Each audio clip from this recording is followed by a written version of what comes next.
कीर्ति आर्या, इस मंच का बड़ी ही कुशलता से संचालन कर रहे आचार्य सत्येंद्र पाल आर्य जी, हमारे पुरोहित आचार्य रामदेव शास्त्री जी, भाई अजय आर्य जी, हमारे समस्त आचार्य ब्रह्मचारी ब्रह्मचारी प्रजापति प्रजापति विराजति विराट इंद्रो बहुत वशी। जरा ध्यान देंगे, इस मंत्र में बहुत ही सुंदर बात कही गई है। आचार्य ब्रह्मचारी ब्रह्मचारी प्रजापति, अर्थात आचार्य को भी ब्रह्मचारी होना चाहिए और प्रजापति जो राजा के लिए आया गुरुजी, उसको भी ब्रह्मचारी होना चाहिए। दोनों के लिए आया कि आचार्य को भी ब्रह्मचारी होना चाहिए और राजा को भी ब्रह्मचारी होना चाहिए। लोकाचार में जो हम सब समझते हैं कि ब्रह्मचारी किसे कहा जाता है, तो लोग कहते हैं कि जो अविवाहित है, जिसका विवाह नहीं हुआ, वो ब्रह्मचारी है। लेकिन ध्यान देंगे, क्या इस वेद की आज्ञाओं का पालन हमारे राजा महाराजाओं ने नहीं किया? योगेश्वर कृष्ण जी राजा थे और आचार्य भी थे। योगेश्वर श्री कृष्ण महाराज जी राजा भी थे, आचार्य भी थे, और वेद कहता है कि आचार्य को राजा को ब्रह्मचारी होना चाहिए। क्या उन्होंने वेद की आज्ञाओं का पालन नहीं किया? बिल्कुल किया। मर्यादा पुरुषोत्तम राम ने भी किया, और हमारे भोग राजा ऋषि आचार्य जो विवाह सबका हुआ, कुछ ही ऐसे हैं जिनका विवाह नहीं हुआ। तो मंत्र बहुत अच्छा प्रकाश डालता है, और मंत्र कहता है कि राजा जो ब्रह्मचर्य का पालन करता है वो योग्य माना जाता है। एक शब्द है बैचलर, मुकेश भाई, बैचलर शब्द का अर्थ है अविवाहित, और उसमें भी बैचर्य बना और ब्रह्मचर्य में भी बैचर्य बना। लेकिन समझेंगे कि ब्रह्मचारी कौन है? ब्रह्मचारी किसको कहा जाता है? क्या केवल जिसका विवाह नहीं हुआ वही ब्रह्मचारी है? बोले ना। अर्थात जो इन लक्षणों से लक्षित है, जिन्होंने उन गुणों को धारण कर लिया, वो ब्रह्मचारी है। जिसका विवाह नहीं हुआ केवल वो ब्रह्मचारी नहीं भाई। जिन्होंने इन शब्दों की मैं व्याख्या करता हूं, आप मिला लेना कि कौन कौन से राजा इस वेद मंत्र की गुणों का धारण कर रहे हैं, कौन कौन से वे राजा, कौन कौन से वे आचार्य आते हैं। कुछ लोग कहते हैं कि जी हमारे बहुत ऐसे प्रधानमंत्री हुए जिनका विवाह नहीं हुआ। भैया लक्षण मिला लेना कि कौन ब्रह्मचारी है। ब्रह्म और चर्य, ब्रह्म माने परमात्मा, चर्य माने चिंतन करने वाला। कौन है ब्रह्मचारी? और ये सारे लक्षण लक्षित योगेश्वर श्री कृष्ण महाराज जी में घटित होते हैं। ये सारे लक्षण लक्षित उस आचार्य योगेश्वर योगी में घटित होते हैं। अर्थात जो ईश्वर का चिंतन करता है उसे ब्रह्मचारी कहते हैं। फिर ब्रह्म शब्द के कई अर्थ होते हैं। ब्रह्म कहते हैं वेद को, अर्थात जो वेदों का अध्ययन करता है उसे ब्रह्मचारी कहते हैं।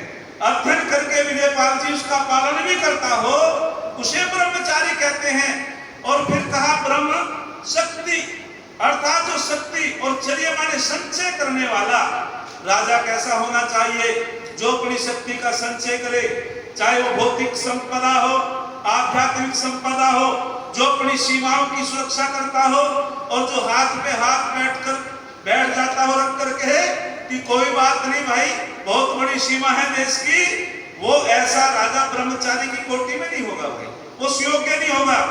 और कहा ज्ञान, ब्रह्म माने ज्ञान, चर्य माने अध्ययन करना, अर्थात जो वेदों का अध्ययन करता है, जो विद्या को प्राप्त करता है, जो विद्या में लगा रहता है, पुरुषार्थ करता है, ऐसा व्यक्ति ब्रह्मचारी है।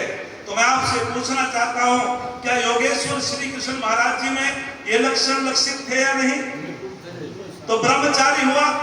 एक बार घटायन में ओमपाल चेयरमैन साहब के यहाँ एक कार्यक्रम हुआ, और जब लगभग 20-22 वर्ष पहली बात है, हमारे सब आर्य बंधु थे, तो वहां जब कार्यक्रम शुरू हुआ तो हमारे गुरुजी धर्म धर्मदेव शास्त्री जी भी थे। तो जैसे मैं वहां गया, मुझे भी थोड़ा समय मिला बोलने के लिए, तो आचार्य वर ने कहा आओ ब्रह्मचारी जी। बाबू निरंजन जी ने कहा शास्त्री जी इसका तो विवाह हो रहा है, 2 बच्चे हैं, ये ब्रह्मचारी कहाँ है? गुरु जी ने फिर कह दिया आओ ब्रह्मचारी जी। तो वहां आचार्य धर्मदेव शास्त्री जी ने कहा निरंजन बाबूजी से कि बाबूजी ये तो मेरा शिष्य, मुझे पता है, शादी भी जल्दी हो गई इसकी, बच्चे भी हैं, नामकरण संस्कार भी मैंने किया है, लेकिन आप समझ नहीं पाते कि ब्रह्मचारी किसे कहते हैं। अरे जिसका केवल विवाह नहीं हुआ वही ब्रह्मचारी नहीं होता। जो विवाह के बाद में ऋतुकामी होता है, पत्नीव्रत होता है, संयमी होता है, जितेंद्रिय होता है, वो गृहस्थ भी ब्रह्मचर्य की कोटि में होता है, वो गृहस्थ भी ब्रह्मचारी होता है। ये परिभाषा आचार्य वर ने दी। ठीक उसी प्रकार से मैं कुछ बिंदुओं पर बात करके पीछे हटूंगा। आज हम योगेश्वर श्री कृष्ण महाराज जी की जो जन्म दिन मना रहे हैं, ये बड़ी खुशी की बात है। किस रूप में हम मना रहे हैं और दूसरे लोग किस रूप में मनाते हैं। योगेश्वर श्री कृष्ण महाराज जी एक ब्रह्मचारी थे। अरे जब उसका विवाह संस्कार हुआ, रुक्मणी से कहा विस्तार का समय नहीं है, मैं बहुत ही शब्दों का थी बोल करके पीछे हटूंगा, अतिक्रमण भी नहीं करना। तो रुक्मणी से कहा देवी तेरा रिश्ता तो शिशुपाल से तय हो गया था, लेकिन तूने विवाह मेरे से किया, क्या कारण है? तो रुक्मणी ने कहा वो तो शिशुपाल तो मेरे से भी रूपवान है और राजा भी है। तो रुक्मणी कहती है कि महाराज बिल्कुल आप ठीक कहते हैं, यदि उसके रूप को देख करके मैं विवाह संस्कार करती तो शिशुपाल से ही करती, लेकिन मैंने रूप को देख के विवाह संस्कार नहीं किया, मैंने गुणों को देख करके विवाह संस्कार किया है। आप जैसा जितेंद्रिय, आप जैसा वेतज्ञ, चरित्रवान कोई दूसरा मेरी दृष्टि में इस धरा पर नजर नहीं आया। मेरे योग्य वर हो तो केवल तुम हो। ये रुक्मणी ने साक्षी दी योगेश्वर कृष्ण महाराज जी की। बोले अच्छा उद्देश्य क्या है? विवाह संस्कार करने का उद्देश्य क्या है? मैंने तो अभी व्रत धारण किया है कि मुझे और 12 वर्षों तक ब्रह्मचर्य का पालन करना है, लेकिन अब मैं गृहस्थ आश्रम में प्रवेश कर चुका हूं। बोले मैं आप जैसा बेटा चाहती हूँ, आदर्शवादी बेटा चाहती हूँ, राष्ट्रवादी बेटा चाहती हूँ, चरित्रवान बेटा चाहती हूँ जो देश की रक्षा करे। बोले देवी तब करना पड़ेगा। और ये क्या कहें दूसरे वाले कि कुब्जा दासी से समागम किया, शाम ने आके न जाने क्या क्या, मैं तो इस मंच से कह भी नहीं सकता। और एक ने तो कमाल की बात लिख रखी है कि हम लाला जी के यहाँ चले गए कई वर्ष पहले, बोले जन्मदिन पे एक यज्ञ कराना, प्रवचन कराना, हम चले गए तो योगेश्वर कृष्ण जी का चित्र टांगा हुआ है, वहां मटकी है, मटकी फोड़ते हुए का, और नीचे लिख रहा है जय रण छोड़ माखन चोर। बड़ा दुख हुआ। और आदि समाज का वक्ता तो बिल्कुल जो है सहन नहीं कर पाता। और एक पोस्टर पे लिख रहा जो हुआ वो ठीक हुआ, जो होगा वो भी सही होगा, जो हो रहा है वो भी सही हो रहा है, इस प्रकार की बातें लिख रखी। मैंने उस लाला जी, बिस्कुट की फैक्ट्री थी, मैंने लाला जी से कहा लाला जी नगर में एक शोर मचा हुआ है, आपके बेटे का नाम गोपाल है? बोले हाँ गोपाल है जी। मैंने कि शोर मचा हुआ कि गोपाल ने बिस्कुटों की चोरी कर ली। बोले आचार्य जी आपका दिमाग सही नहीं है गलत? मैंने कहा जी शोर मच रहा है, बहुत लोग कह रहे हैं कि गोपाल ने बिस्कुटों की चोरी कर ली। बोले मेरे यहाँ बहुत बड़ी फैक्ट्री है, न जाने कितने बिस्कुट बनते हैं, 10-12 किलो बिस्कुट तो बेकार ही हो जाते हैं, मेरा बेटा चोरी करेगा। मैंने कहा जी नगर वाले कह रहे हैं, मुझे क्या पता, मैं तो पहली बार आया हूँ, मुझे तो तुम्हारे बेटे का भी पता नहीं था सुशील भैया। लोगों ने बताया कि इनके बेटे का नाम गोपाल है, बिस्कुटों की चोरी कर ली है। दादाजी कहने लगे शास्त्री जी आप ये प्रक्षेप मत लगाओ, हम तो दान करते हैं, हम तो लोगों को जो है सहयोग करते हैं, हमारा बेटा चोरी नहीं कर सकता। अच्छा अपनी कंपनी में वो चोरी करेगा, अपनी फैक्ट्री में चोरी करेगा? मैंने कि लाला जी जिस भगवान कृष्ण के पास 9 लाख गए, जिसको नंद की उपाधि मिली हो, जिसके पास इतनी गाय, और जो एक योगी ब्रह्मचारी जिसके जीवन में भी कोई वेद विरुद्ध आचरण ना हो, तो वो माखन की चोरी करेगा?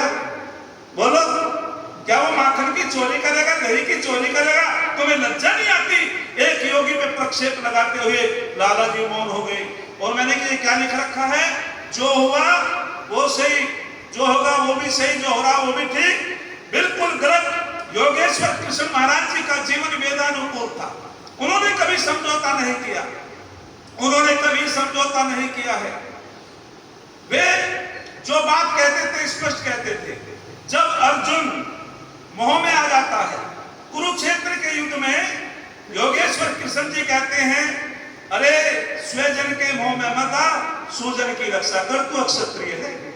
स्वजन के मोह में मत आ, आप अपने परिवार को देख रहे हो, अपने गुरु को देखते हो, अपने मामा को देखते हो, भाइयों को देखते हो, तू स्वजन के मोह में आ गए, सब अधर्मी है, ये अधर्म की ओर से युद्ध कर रहे हैं। अर्थात तू अक्षत्रिय है, तू वीर है, तू आर्य है। आर्यों का लक्षण सुजन की रक्षा करना होता है, जो अच्छे जन होते हैं तुझे उसकी रक्षा करनी है। उन्होंने तो नहीं कहा जो हो रहा है वो ठीक हो रहा है, योगेश्वर कृष्ण ने कहा गलत हो रहा है, इनको रोक, ये तेरा कर्म है, तू क्षत्रिय वीर है, तुझे धर्म की रक्षा करनी है। और एक कमाल की बात और कहते हैं, एक जो बहुत ही प्रसिद्ध श्लोक बोलते हैं, कर्मण्येवाधिकारास्ते मा फलेषु कदाचन, और भागवत वाले कहते हैं, अरे देखो फल की चिंता मत करो, कर्म करते रहो। योगेश्वर कृष्ण ने इस श्लोक की व्याख्या ऐसे की नहीं है, फल की चिंता मत करो। इस संसार के अंदर कोई भी ऐसा मंत्र नहीं जिसमें फल प्राप्ति की प्रार्थना ना हो, बिल्कुल झूठी बात कहते हैं। और वे कथावाचक क्या कहते हैं, घटान में हृदय आ गए और वे इसकी व्याख्यान कर रहे, बोले राम जी भी मेरे साथ में थे, उन्होंने कहा फल की चिंता मत करो, केवल कर्म करो, और आपको माया के चक्कर में नहीं आना चाहिए। मैंने कहा आचार्य जी कितने में तय हो गए थे, बोले 51,000 में तय हो गया था। मैं फल पहले बता दिया, क्यों आचार्य जी फल पहले तय कर दिया, दूसरों को कह रहा फल की चिंता मत करो। इस श्लोक की वो व्याख्या नहीं है। इस श्लोक की व्याख्या यह है, वे समझाते हैं कि आप कर्म करो, कर्म करने में तुम्हारा अधिकार है, फल में तुम्हारा अधिकार नहीं। भाई फल तो परमात्मा की व्यवस्था से मिलेगा, ऐसा नहीं कहा कि फल की चिंता मत करो, फल तो मिलेगा लेकिन ईश्वरीय व्यवस्था से मिलेगा, आप कर्म करते रहो। ये उपदेश योगेश्वर श्री कृष्ण महाराज जी ने दिया। और कितने बड़े नीतिवान थे योगेश्वर श्री कृष्ण महाराज जी। वेदों में कैसी श्रद्धा थी, यज्ञों में कैसी श्रद्धा थी, अरे कमाल हो गए। ऐसे नीतिवान कहते हैं कि जब पांडव 13 वर्षों के बाद में विराट में एक सभा हुई, विराट नगर में, और वहां जब सभा हुई, मंथन हुआ कैसे करना है, युद्ध तो होगा, युद्ध तो टलेगा नहीं, तो वहां बलराम जी भी थे। बलराम का शिष्य दुर्योधन था, और दुर्योधन से भी प्रेम करते थे। तो बलराम ने कहा अच्छा सारा दोष दुर्योधन का थोड़ा है, जुआ खेलने का दोष इनमें भी तो था, जब एक बार हार गए दोबारा फिर क्यों जुआ खेला, सारा का सारा दोष दुर्योधन पे मरते हो, इनमें भी तो गड़बड़ है, इन्हें भी तो जुआ नहीं खेलना चाहिए था। वेद में तो कहा जुआ मत खेलो, खेती करो, इन्होंने वेद की आज्ञाओं को उल्लंघन क्यों किया। और जब ये भाव योगेश्वर श्री कृष्ण जी परख गए, अरे यदि युद्ध होगा तो बलराम तो दुर्योधन के साथ होगा, यदि बलराम दुर्योधन के साथ होगा तो बड़ा मामला कठिन हो जाएगा। कृष्ण जी नीतिवान थे, वे समझ गए और खड़े हुए बलराम के बाद में, वारे वाह योगी। और योगी ने कहा देखो भैया युद्ध तो होगा, युद्ध तो टलेगा नहीं, पर हम युद्ध में भाग नहीं लेंगे, हम तो केवल सारथी बनेंगे। बलराम ने भी पक्का, बोले शस्त्र नहीं उठाऊंगा, केवल सारथी बनूंगा। बलराम ने कि तो फिर मैं क्या करूं, मैं तो अपना यात्रा पे निकलता हूं। बोले बहुत अच्छा, वो तो चाहिए हो रहा था, ये उनकी नीति, वो तो चाहिए हो रहा था। ऐसा नीतिवान और कैसा तत्व बुद्धि के थे योगेश्वर श्री कृष्ण महाराज जी। युद्ध हो रहा है, धर्म युधिष्ठिर घायल हो गए, और जब घायल हो गए तो शिविर में चले गए। अर्जुन को पता चला, अर्जुन ने कहा भैया के पास चलो। बोले क्या हुआ, कि वे घायल हो गए, उन्हें देखने के लिए युद्ध के बीच में से चले जाते हैं। अब जैसे युधिष्ठिर के पास पहुंचे अर्जुन और कृष्ण महाराज जी, तो युधिष्ठिर ने कहा क्या युद्ध को जो है जीत करके आ गया। बोले जी नहीं, मैं तो बीच में से आया हूं। बोले धिक्कार है तेरे गांडीव को। और वो प्रतिज्ञा धारण कर रखी थी, पता नहीं किसी प्रतिज्ञा धारण कर रखी थी पांडवों ने, तो उसने कहा धिक्कार है तेरे गांडीव को, तू बीच में से आ गया, न जाने कितने सैनिक हमारे मारे जाएंगे। बस इस बात को सुनकर के हक बबूला हो गया अर्जुन। उसने प्रतिज्ञा धारण कर रखी थी, जो मेरे गांडीव को धिक्कारेगा मैं उसको समाप्त कर दूंगा। आज बबूला हो गया। कृष्ण ने की क्या हुआ कि जो मेरे गांडीव को धिक्कारेगा, मैंने तो एक प्रतिज्ञा धारण कर रखी थी, उसको जीवित नहीं छोड़ूंगा। बोले बहुत अच्छा। यो समस्या में फंस गए भाई। बोले अच्छा, प्रतिज्ञा कैसे कैसी धारण कर लेते हो, हमें तो पता ही नहीं तुम्हारा, लेकिन जाओ, जो अपने से बड़े को तू कह करके अपमानित कर देता है, समझ लेना उसको उसने मार ही दिया। ये नीति, ये तर्क बुद्धि है योगेश्वर की। चलो तो कोई समस्या नहीं। बोले अब एक और समस्या है। बोले क्या समस्या है? कि जो मेरे सामने मेरे भाई का अपमान करेगा वो जीवित नहीं। बोले मैंने अपमान करा तो मैं आत्महत्या करूंगा, कटार निकाल ली। बोले यो इससे भी बड़ी समस्या। योगेश्वर ने कहा चलो कोई बात नहीं, इसका भी मैं समाधान देता हूं।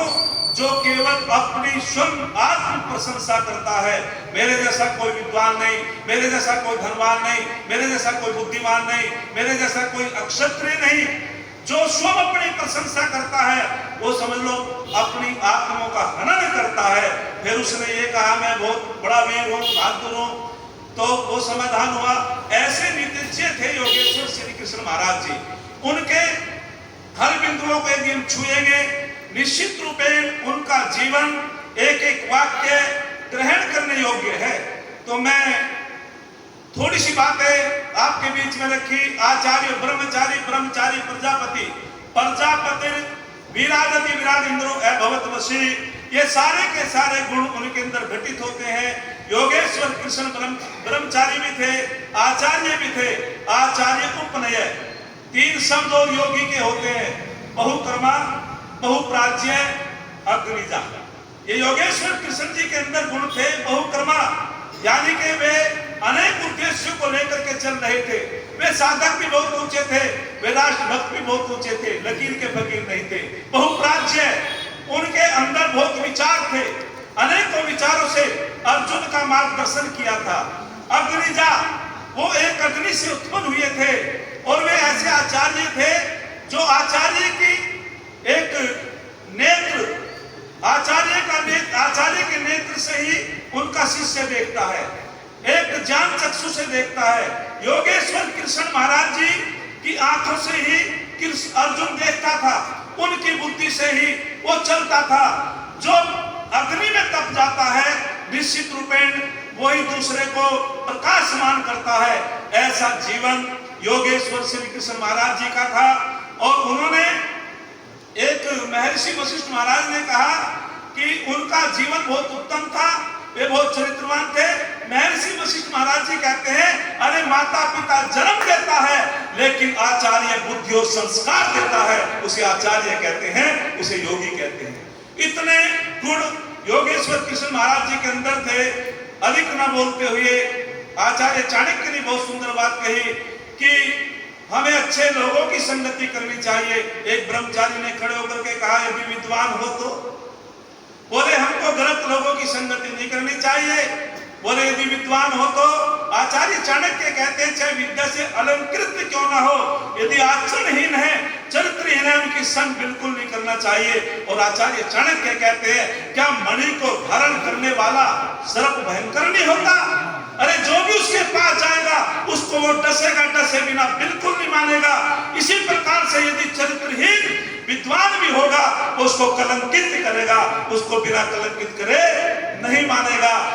गुरुजी बैठ गए हैं, एक छंद कहकर के अपनी वाणी को विराम देता हूं। जिस ऋषि दयानंद, और कमाल की बात यह है उन्हीं नीति को अपना करके आचार्य चाणक्य ने, एक शब्द होता है योगेश्वर कृष्ण जी क्यों राक्षसों का दमन करना चाहते थे, वो भारत को महान भारत बनाना चाहते थे, इसीलिए इसका नाम महाभारत है। अन्य इसका एक नाम जय संहिता है। समझ रहे नहीं समझ रहे? जय संहिता, वो भारत को महान बनाना चाहते थे। उन्हीं नीति को अपनाकर आचार्य चाणक्य ने अखंड भारत की कोशिश की और चंद्रगुप्त मौर्य को एक कुशल शासक बना दिया। फिर उन्हीं नीति को अपना करके जो 565 व्यास्तों में हमारा खंड खंड भारत था, सरदार वल्लभ भाई पटेल ने अखंड भारत बनाने का प्रयास किया। उन्हीं की नीतियों को अपना करके शिवाजी भी ऐसे कुशल राजनीति थे, उन्होंने इतिहास रच दिया। अधिक न बोलते हुए जिस स्वामी दयानंद भी बहुकर्मा थे, उन्होंने ब्रह्मानंद का त्याग करके राष्ट्र के लिए अपना जीवन लगा दिया था। अरे चाहे कोई कितना भी करे, लेकिन अपना देश, अपना स्वराज्य सर्वोपरि और उत्तम होता है। जब उस इंग्लैंड की महारानी ने कह दिया था कि अब मैं जो हूं माता पिता जैसा प्यार करूंगी, जब यह 1857 का वो विफल हुआ और क्रांति विफल हुई, तो तब स्वामी जी ने कह दिया था, इतिहास में उससे पहले किसी ने शब्द नहीं लिखे, स्वराज की बात किसी ने नहीं कही थी। चाहे कोई कितना भी करे, स्वामी जी को पता था यदि आज ये क्रांति हमारे वीरों में है, आग जल रही है, ये शांत हो जाएगी और हमारा देश कभी आजाद नहीं होगा। तभी कह देता ऋषि दयानंद ने, चाहे कोई कितना भी करे, लेकिन अपना स्वराज ही सर्वोपरि और उत्तम होता है। ऐसे बहुकर्मा स्वामी दयानंद थे, बहुप्राज्य स्वामी दयानंद थे, अग्नि से उत्पन्न होकर के इस भारत को प्रकाशमान करने वाले दयानंद थे। अरे किसी ने बहुत सुंदर कहा, हम प्यादे थे, अरे हम प्यादे थे वजीरों में गिने गए, अरे हम प्यादे थे वजीरों में गिने गए, हम फकीर थे अमीरों में गिने गए। ऐ दयानंद तेरा सानिध्य क्या मिला, हम कांच के टुकड़े थे हीरो में गिने गए, हम कांच के टुकड़े थे हीरो में गिने गए। यदि और सम आप लोगों का